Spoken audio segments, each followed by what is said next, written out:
Panama का शोर अभी थमा ही नहीं था कि $1 बिलियन की बरतानिया में मुंतकली का नया बयान ब्रॉडशीट के सरबराह का सामने आ गया।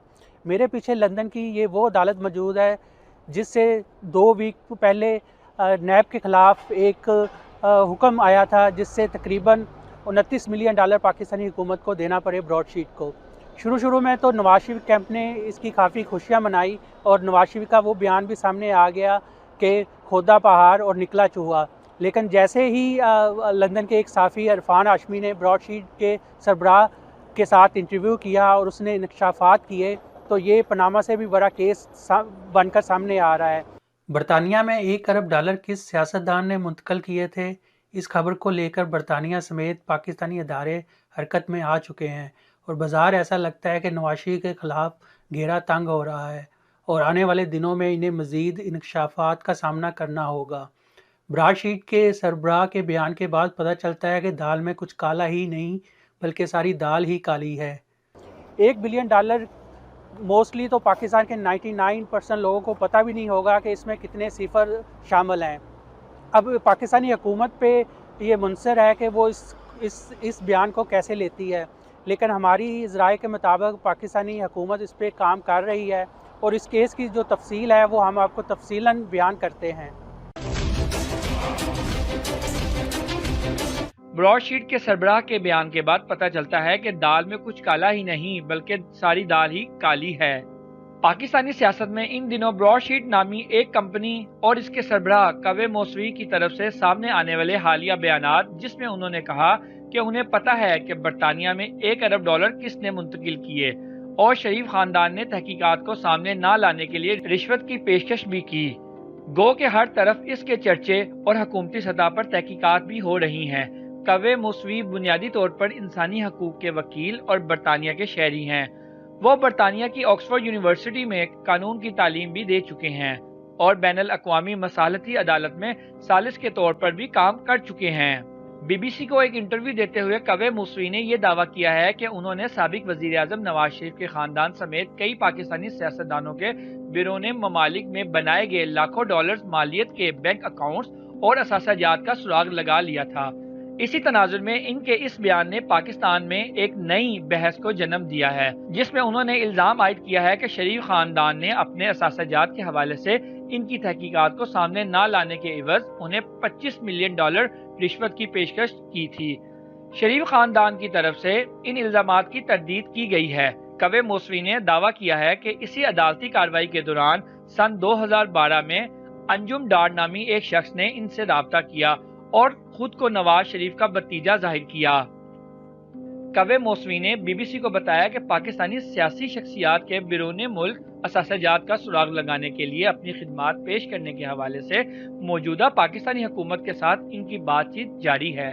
उन्होंने बताया कि वो पहले ही रजा कराना तौर पर मौजूदा हुकूमत को बरतानिया में $1 अरब मालियत के एक मशकूक बैंक अकाउंट की निशानदही कर चुके हैं।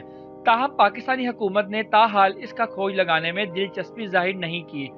मौसवी ने इल्जाम आयद किया कि इस अकाउंट की निशानदही पर मौजूदा हुकूमत के एक नुमाइंदे ने इनसे अपने लिए इसमें कमीशन की भी बात की थी। हाल ही में पाकिस्तान में हिज़्ब इख्तिलाफ की चंद जमातों की तरफ से ये इल्जाम आयद किया जा रहा था कि ये शख्स मुबैना तौर पर शहजाद अकबर खुद थे। ताहम मौसवी ने वजाहत की है कि इनसे कमीशन की बात करने वाले वजीर आजम के मशीर शहजाद अकबर नहीं थे।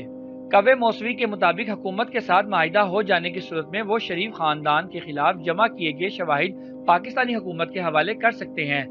कवे मौसवी के पास शरीफ खानदान के खिलाफ किस नोयत के शवाहिद मौजूद हैं, ये उन्होंने कब, कैसे और कहां से हासिल किए, ये कहानी शुरू होती है जब 1999 में जनरल परवेज मुशर्रफ ने नवाज शरीफ की हुकूमत का तख्ता उल्टाकर हुकूमत की बागडोर संभाली।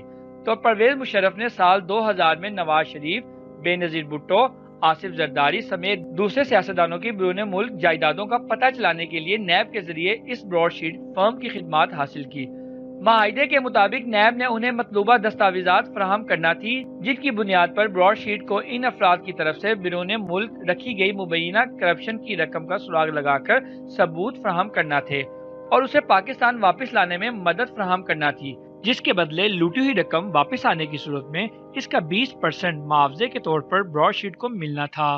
کوے موسوی نے بی بی سی کو بتایا کہ وہ سابق وزیر اعظم نواز شریف کے پیسے کا سراغ لگا رہے تھے اور انہوں نے مبینہ طور پر کئی بینک اکاؤنٹس کے حوالے سے موضوع شواہد حاصل کر لیے تھے، جن میں سے کئی اکاؤنٹس کو فریز بھی کروایا گیا تھا۔ تاہم جب ان سے پوچھا گیا کہ جن اکاؤنٹس کا کھوج انہوں نے نکالا وہ کون سے تھے اور کن ممالک میں بنائے گئے تھے، تو موسوی کا کہنا تھا کہ وہ تاحال یہ معلومات عام کرنے کے مجاز نہیں، کیونکہ یہ معاملہ اس وقت برطانیہ کی عدالت کے پاس تھا۔ تاہم اگر کبھی اس حوالے سے دیا گیا عدالتی فیصلہ سامنے منظر عام پر آ جاتا ہے تو آپ کو معلوم ہو جائے گا کہ جج نے اس میں کیا لکھا ہے۔ تاہم وہ ایک مثال دے سکتے ہیں جس میں ان کو امریکی شہر نیو جرسی میں اکاؤنٹس ملے، ہمیں لندن، سوئٹزرلینڈ اور جزیرہ کیمن میں بھی اکاؤنٹس ملے۔ ہم واضح طور پر دیکھ سکتے ہیں کہ یہ اکاؤنٹس یا تو خود نواز شریف اور یا ان کے معتبر دوستوں کے تھے۔ کوے موسوی نے بی بی سی کو بتایا کہ انہوں نے شیر پاؤ کے $1,00,000 مالیت کے اکاؤنٹس کا سراغ نیو جرسی میں لگایا۔ نیب کو آگاہ کیا گیا اور انہیں کہا گیا کہ آپ نیو جرسی میں حکام کو لکھیں تاکہ یہ رقم پاکستان لائی جا سکے۔ آپ کو معلوم ہے نیب نے کیا کیا؟ ہمیں اعتماد میں لیے بغیر انہوں نے حکام کو لکھا کہ ہمیں اس اکاؤنٹ سے مسئلہ نہیں ہے، لہذا اسے کھول دیا جائے۔ اس کے بعد اس میں سے رقم نکلوائی گئی اور ساتھ ہی شیر پاؤ کو وزیر داخلہ بنا دیا گیا۔